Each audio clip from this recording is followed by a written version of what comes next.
বাসার গ্যাসের চুলায় যদি রেস্টুরেন্টের মতো চিকেন বান তৈরি করা যায় তাহলে কেমন হয় বলেন তো? আসসালামু আলাইকুম। সবাইকে ওয়েলকাম করছি আজকের ভিডিওতে। আজকে আমি আপনাদের সাথে শেয়ার করব চিকেনের পুরে ঠাসা পারফেক্ট চিকেন বান। চলুন তাহলে কথা না বাড়িয়ে মূল রেসিপিতে যাওয়া যাক।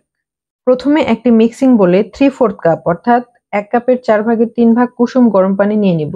আঙুল ডুবালে 10 সেকেন্ডের বেশি রাখতে পারবেন না এমন তাপমাত্রার পানি নিতে হবে। চিনি দিয়ে দিব 3 টেবিল চামচ, গুঁড়া দুধ 2 টেবিল চামচ, লবণ 1/4 চা চামচ, ইস্ট 1 চা চামচ, একটা রুম টেম্পারেচারে ডিম দিয়ে দিব। তারপর সবকিছু ভালোভাবে মিশিয়ে নিয়ে 2 কাপ ময়দা দিয়ে দিব। স্প্যাচুলা দিয়ে মিশিয়ে নিয়ে তারপর হাত দিয়ে ভালোভাবে মাখিয়ে নিব। যখন এরকম স্টিকি হয়ে হাতের সাথে লেগে আসবে তখন হাত পরিষ্কার করে ধুয়ে 2 টেবিল চামচ সয়াবিন তেল দিয়ে আবারও মথে নিব। সব মিলিয়ে 8 থেকে 10 মিনিট মথে নিতে হবে। তারপর এরকম সফট একটা ডো তৈরি হবে। উপরে সামান্য সয়াবিন তেল দিয়ে ঢাকনার ছিদ্র বন্ধ করে ঢাকনা দিয়ে ঢেকে রেখে দিব 1.5 থেকে 2 ঘন্টার জন্য। কে কোথা থেকে আমার ভিডিওটি দেখছেন অবশ্যই কমেন্ট করে জানাবেন যাতে আমি আপনাকে ধন্যবাদ দিতে পারি। পুর তৈরি করার জন্য এখানে 1 কাপ মুরগির বুকের মাংস চিকন এবং ছোট ছোট করে কেটে নিয়েছি। এতে দিয়ে দিব 1 চা চামচ আদা রসুন বাটা, 1 টেবিল চামচ সয়া সস, 1 চা চামচ মরিচ গুঁড়া, 1/4 চা চামচ গরম মশলার গুঁড়া, 1/4 চা চামচ গোলমরিচ গুঁড়া, 1/4 চা চামচ ধনে এবং জিরার গুঁড়া এবং স্বাদ মতো লবণ।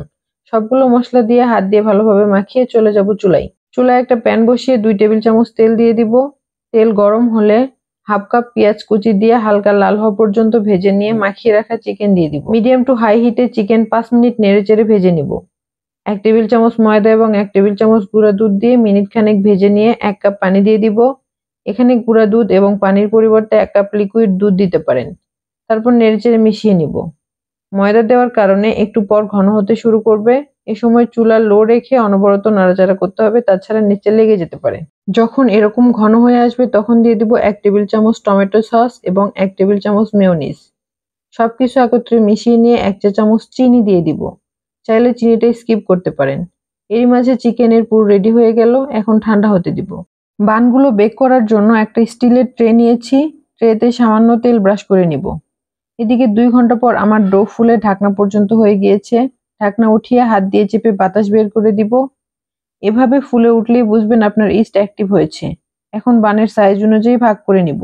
আমি 2 কাপ ময়দায় 6টা বান রুটি তৈরি করব, এতে করে সাইজটা পারফেক্ট হবে। সামান্য একটু ময়দা নিয়ে একটা ডো হাত দিয়ে একটু ছড়িয়ে নিব। চিকেন পুর দিয়ে মুখটাকে ভালোভাবে সিল করে দিব।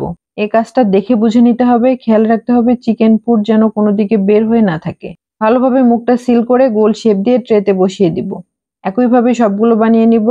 কিছুটা ফাঁকা রেখে বানগুলো বসাতে হবে কারণ বেক করার পর অনেকটা ফুলে উঠবে। এখন ঢাকনা দিয়ে ঢেকে রেস্টে রাখবো 10 থেকে 15 মিনিট। 15 মিনিট পর দেখবেন অনেকটা ফুলে উঠেছে। এখন ঢাকনা উঠিয়ে একটা ডিমের কুসুম ব্রাশ করে দিব। এতে করে সুন্দর কালার আসবে। ডিম ব্রাশ করে সাদা তেল ছড়িয়ে দিব। এতে করে দেখতে সুন্দর লাগবে এবং খেতেও ভালো লাগবে। চুলায় একটা হাঁড়ি বসিয়ে মিডিয়াম টু লো আঁচে প্রিহিট করে নিয়েছি 5 মিনিট। হাঁড়ির মাঝখানে 4 টুকরো লেখালেখি সাদা কাগজ বসিয়ে স্ট্যান্ড দিয়ে ট্রে বসিয়ে দিব। তারপর ঢাকনা দিয়ে ঢেকে উপরে একটা মোটা তোয়ালে দিয়ে ভারী একটা শিল দিয়ে দিব যাতে করে ভেতরের বাতাস বের হতে না পারে। এখানে অবশ্যই অ্যালুমিনিয়াম বা স্টিলের হাঁড়ি এবং ঢাকনা ব্যবহার করতে হবে। কাগজ দিতে হবে, না হলে ওভেনের মতো কালার আসবে না। কোনোভাবেই কাচের ঢাকনা ব্যবহার করবেন না। চুলা রাখতে হবে লোয়ের চেয়ে একটু বেশি। 15 মিনিট পর ঢাকনা উঠালেই দেখবেন পারফেক্ট বান তৈরি। চুলায় যে এত সুন্দর বান তৈরি হয়, রেসিপিটি না বানালে বিশ্বাস করবেন না। রেসিপিটি ভালো লেগে থাকলে টাইমলাইনে শেয়ার করার অনুরোধ রইল। দেখতে পাচ্ছেন কতটা সফট হয়েছে। আশা করি আজকের রেসিপিটি ফলো করলে পারফেক্ট চিকেন বান বা পুর ছাড়া বার্গার বানও বানিয়ে নিতে পারবেন। এরকম সহজ এবং মজার রেসিপি পেতে চ্যানেল সাবস্ক্রাইব করতে একদম ভুলবেন না। আজকে বিদায় নিচ্ছি। আল্লাহ হাফেজ।